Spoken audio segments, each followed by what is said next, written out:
Salve, salve, torcida Coxa Branca. O improvável aconteceu, o Coritiba tá de novo na briga. Vamos falar um pouquinho da matemática, será que ainda dá, será que não dá? Vamos falar um pouquinho do jogo contra o Avaí. A matemática e o próximo jogo em casa, que eu acho que é um divisor de águas, é importantíssimo, Coritiba e Juventude, então vem com a gente.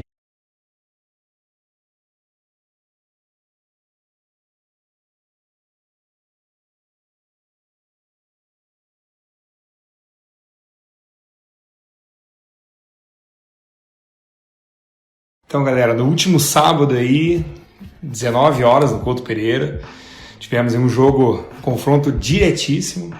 Hoje contando aqui com a presença, a nobre presença do nosso amigo Everton. Infelizmente a Nath não pôde comparecer, mas nós temos hoje uma escalação aqui, uma trinca, um trivote aqui de qualidade para comentar esse jogaço que foi contra o Avaí. E também, como você já bem mencionou, né, Clens, a questão aí da matemática dessa Série B, como que ela fica aí para a sequência desses últimos 9 jogos da Série B.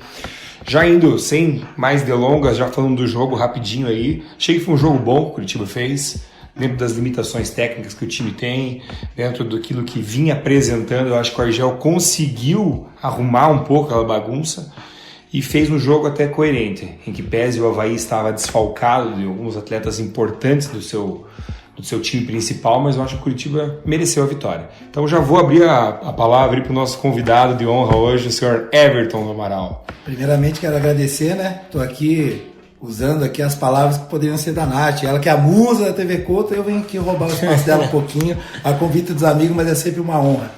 Mas falar de Coritiba é como você mesmo falou, arrumar bagunça, um Coritiba que era desorganizado taticamente, Coritiba que tinha muito desequilíbrio, e eu achei que o Argel, talvez os amigos possam concordar comigo, eu achei que o Argel fez o simples. O simples que eu quero dizer, utilizando jogadores dos quais ele se utilizou da seguinte maneira: vamos arrumar a cozinha, um jogador experiente que já tinha nos jogando, deu a chance para um jogador que ele já conhecia, que até então era queimado, né? O zagueiro Alan Costa, no caso. Alan Costa, claro. Ele estava queimado. Não, é peixe dele, né? Peixe. Também, ele tinha uma confiança no atleta que ele já trabalhou, né? Trabalhou com 2 laterais de ofício. E, logicamente, que ele fez um meio-campo que ele imaginou o seguinte: Chiquinho, Giancarlo, eu tenho a possibilidade, sim, de uma articulação, de uma velocidade, de uma jogada individual. E aí foi, logicamente, com o homem de frente e o Guilherme Paredes, que é unanimidade no nosso ataque hoje. Então, acho que ele fez algo que é bem caseiro, bem simples, para tentar fazer um Coritiba vencedor. E nessa partida deu certo, uma partida muito importante, uma vitória importante, por um motivo. Não é toda hora que se ganha de um time que está no G4, ainda mais uma equipe que até então era só pessimismo como o nosso. Concordo com você. Eu não vou meter muito ao jogo, até porque eu não assisti o jogo. Tava na costelada agronomia. Abraço aí, Elias. Tava fera, hein? Não assisti o jogo, não acompanhei. Mas pelo que eu vi de melhores momentos, assim, comentário dos jornalistas, assim, eu tava escutando a Transamérica hoje. Muito se comentou que o Coritiba esboçou uma cara, né? Esboçou um jeito de time, algo que a gente não teve até então esse ano, né? Esboçou uma maneira de jogar. Claro que o Argel chegou esses dias, não vai, né, da noite pro dia arrumar tudo, né? Mas parece que ele começou a apresentar algo diferente do que a gente vinha tendo. Então, aí o Coritiba foi beneficiado pela rodada, né? A gente estava a 8 pontos do G4, a gente caiu para 5, ou seja, o máximo que podia cair, a gente conseguiu cair. Então, 5 pontos, a gente volta para a briga. E se a gente continuar numa evolução de time, conseguir melhorar esse futebol, eu acho que ainda dá.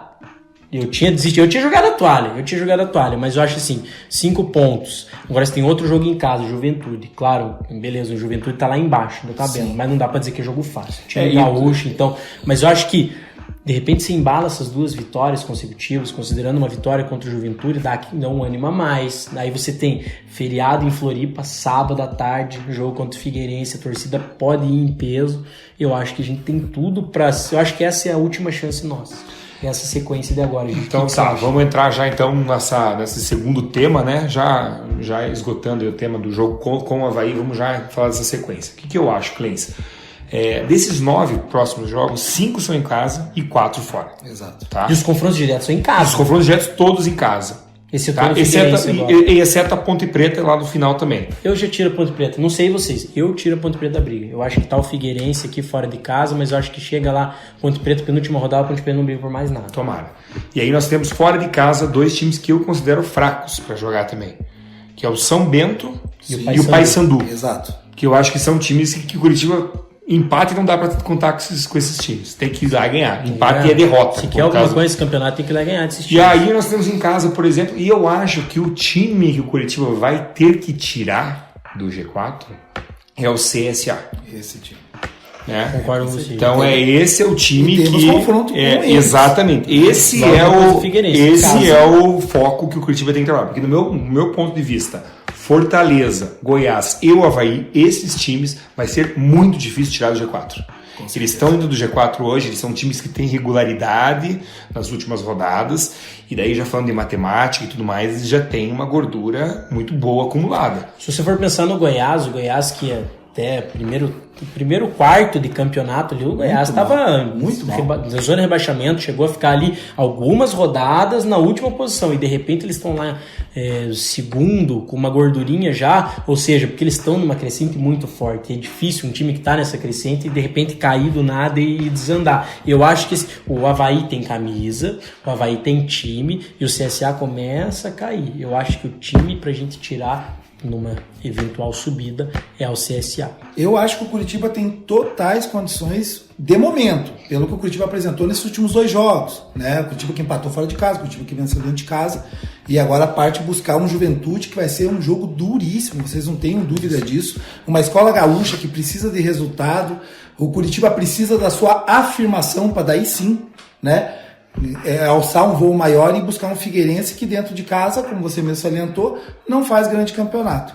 Mas eu acredito muito no Argel. Eu acho que o Argel também é da escola gaúcha, foi um grande zagueiro no passado recente, conhece um pouquinho como que funciona, e ele vai tentar direcionar esse Curitiba com uma ressalva lá, que vamos voltar um pouquinho lá no início do nosso programa, que eu quero muito que o Argel, como ele foi um grande zagueiro, eu quero muito que ele arrume a nossa cozinha. Que toda bola que vai na área, os caras cabeceiam, conseguem uma conclusão.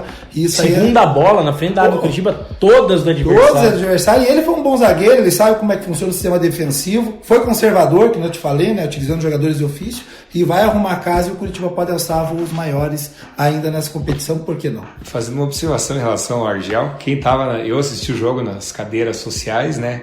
E o Argel, ele é um cara midiático, ele é um artista, né? Ele tem um personagem. Né? Exato. E aí, no jogo do sábado, tô eu lá assistindo o jogo. Eu tava na superior, mas eu tava na direção do Argel, né? 41 minutos, o Argel pega uma garrafa cheia d'água e joga em cima da cabeça.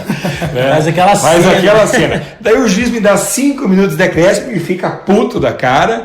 Senta no banco, fica olhando para baixo com o terço e rezando. Ficou os acréscimos inteiros nessa cena e o auxiliar daí dando as instruções para os atletas. Então ele tem toda essa característica, né? É ele e o Daciolo. Então, mais ou menos. Muito vibrante. Muito vibrante. Ele é um personagem, ele é um né? vibrante. Talvez seja isso que faltava. Não sei, né? Vou jogar aí, não sei. Pode ser que sim, pode ser que não, pode ser que dê certo. Então, no momento o Curitiba tava, né? Mas eu ainda sou daqueles que direciono parte desse possível sucesso Curitiba, esse bom momento, né? Para um time que até então não conseguia o Curitiba precisava de 5 jogos para fazer 3 pontos. Era impressionante. E aí, em 2 jogos, conseguiu 4 e entra na briga, né? E eu acho que a gente tem que condicionar isso à vinda do Argel. Eu vi um vídeo agora há pouco dele no vestiário que me chamou a atenção, com a vibração, ele, sabe, fazendo os caras acreditar que realmente é possível, que eles podem se doar um pouquinho a mais. E a gente sabe das dificuldades de Curitiba, técnica, tática, e ele vai tentar fazer, nesse jeitão dele, né, esse artista Argel, na base da vibração, passar isso para os atletas para tentar tirar o Curitiba desse sufoco e colocar o Curitiba pela sua grandeza no lugar que ele merece, que é a primeira divisão. Concordo com você. Agora, falando desse final de jogo, que ele tava lá com o terço, eu quero saber o que passou na cabeça dele na hora que ele viu nos últimos lances ali, eu tava vendo os melhores momentos, aquele lance da falta do Avaí, em que o Guilherme simplesmente abandona o segundo jogador do Avaí, o cara entra livre dentro da área e quase sai o gol de empate do Avaí no finalzinho do jogo. Isso pagou geral pra cima dele. A gente comentou muito do Guilherme aqui no programa e eu tenho uma opinião de que, cara, Parece o que ele passa pra gente, assim, de que ele não tá nem aí pro clube, que ele não queria ter vindo. E, cara, esse último lance, você tá numa briga dessa, você tá com uma pressão, o cara simplesmente abandona a marcação ali, deixa o cara entrar livre na final de jogo. Cara, ele me passou uma mensagem muito clara. Falou, ó, eu tô cagando pro Coritiba. Se eu xingando o Wilson depois, displicência tô total. cagando pro Coritiba, pra situação do Coritiba, e eu não tô nem aí. Eu acho que esse tipo de jogador, você tem que chamar ele num canto e falar, cara, é isso mesmo? Você não tá nem aí? Então tá, tchau. Não pode. Uma reta final dessa, a gente precisando de resultado, em que qualquer ponto é importante, você não pode ter um jogador dentro de campo com esse perfil. Um cara que não tá nem aí pra instituição, não tá nem aí pro clube. Não sei se é realmente essa a condição, mas o que parece dos últimos jogos, e principalmente por esse último lance contra o Avaí, é o que passa pra mim. Então, de repente, quem tá lá tem que chegar e dar um basta nessa situação. E o Argel aí, como já o Everton mencionou, nesse perfil dele, que é um cara vibrante, que é um cara, né, que cobra efetivamente, muito. tem que chegar e ter uma conversa séria. Vocês chegaram a ver o vídeo que eu tô citando? Tá eu não assisti, eu vi, rapaz, mas é impressionante. Ele fez um trabalho no vestiário que ele provocou, antes do jogo, quando tava aí, o choro do Alan Costa. Sabe? E você nota que isso aí é uma coisa, pô, sabe, na situação do Curitiba, isso é muito positivo. O jogador entrar pilhado, entrar com disposição, mas fruto do trabalho do Argel lá, para que isso acontecesse. Porque até então o Curitiba era só marasmo, né? E a questão do Guilherme fica bem salientada, que tem que estar focado. O Curitiba hoje precisa de jogadores que se tecnicamente não produzem, tem que ter força de vontade, disposição, obediência técnica. É dessa forma que o Curitiba ainda tem alguma chance de chegar. Eu acho que seguindo essa linha do Argel, o Argel recuperou alguns jogadores, o próprio Chiquinho. Eu não gosto do Chiquinho, mas ele recuperou um Chiquinho, um cara que não jogava, fez o próprio Alan Costa agora. Um bom jogo. Chiquinho, acho que 2 jogos, 2 assistências já. 2 assistências, cobrando. Perdeu um gol. Então, né? Então, assim, ele trouxe esses jogadores. Agora, assim, até nesse clima motivacional do Argel, né? Aquele do vamos pra cima e tal, eu acho que essa questão do Guilherme, ele tem que chegar, tem que conversar com o Guilherme, tem que ver. Tá junto, tá fechado no objetivo? Nosso objetivo é ainda brigar para subir.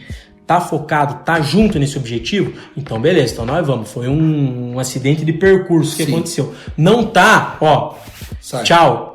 Que agora nós vamos precisar, cara, de cara que tá ali, ó, pra rachar o sangue. E ele é um atleta que, com a cabeça no lugar, estiver comprometido, acho ele que tem qualidade, certa qualidade. Pode se não for pra ser titular absoluto, mas é uma boa opção. É útil, né? Mas se quiser jogar. Mas eu quero mesmo que o Curitiba possa, eu não sei até por sinal, não vi isso, se o Curitiba vai ter a possibilidade de talvez repetir essa escalação.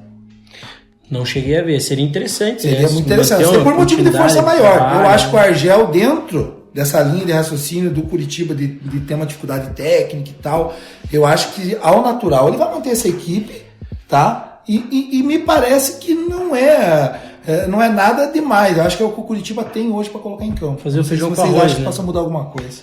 Não, concordo com você. Acho que ele, assim, que nem eu, não gosto do Chiquinho, mas a partir do momento em que o Argel recupera esse jogador e faz com que no conjunto Coritiba hoje isso renda, pra mim não tem problema nenhum. Cara, eu acho que tem que manter o que tá funcionando. Eu acho que a gente teve uma melhora, pelo que eu vi, de melhores momentos do que foi comentado em rádios. Porque quem acompanha, principalmente rádio, o que vinha se falando do Coritiba era só paulada, Sim. só paulada. E de repente eu escuto a rádio hoje e escuto de que o Coritiba melhorou, de que o Coritiba apresenta melhoras, então... Mas, Cleans, tem uma explicação isso. A explicação é clara, não houve invencionismo. Chega de Vinícius Quis na direita, chega de Alex Alves na esquerda, apesar que por motivo de força maior ele fez isso ao longo do jogo, mas daí a gente entende que é a opção de momento, mas não de entrada. Bruno Moraes e Jonatas Belusso, os dois na frente. Sim, eu acho que acabou o invencionismo. Então a ideia do Argel é única, é fazer o Curitiba jogar o feijão com arroz, com 2 homens no meio para criar, com 2 volantes de contenção, com 2 alas de ofício, com um centroavante de força na frente, fazendo a parede. O Alexandre foi bem nesse quesito, até no chão deu uma assistência, né? O Parede chegando e jogando o futebol dele, que faz dele hoje o nosso artilheiro. Então não tem invencionismo. Se não tiver invencionismo e os jogadores comprar a ideia de que podemos subir, de que podemos dar um pouquinho a mais, o Curitiba pode estar no caminho certo. É difícil, em termos claro de o percentual Sim. ainda é baixo, acho que imagino que não chega a 10%, mas eu acho que enquanto houver a chance, Tem possibilidade. E tem possibilidade. Porque a questão é assim, se o Curitiba ganhar do Juventude, e se acontecer de chegar lá e ganhar do Figueirense, já subiu para 50%. Inteiramente Já voltou para 50% a chance. Porque o Curitiba vai dar 2 pontos do G4, ou quem sabe até colado ali. E eu acredito que dois times que estão na nossa frente, Guarani e Londrina, não são parâmetro.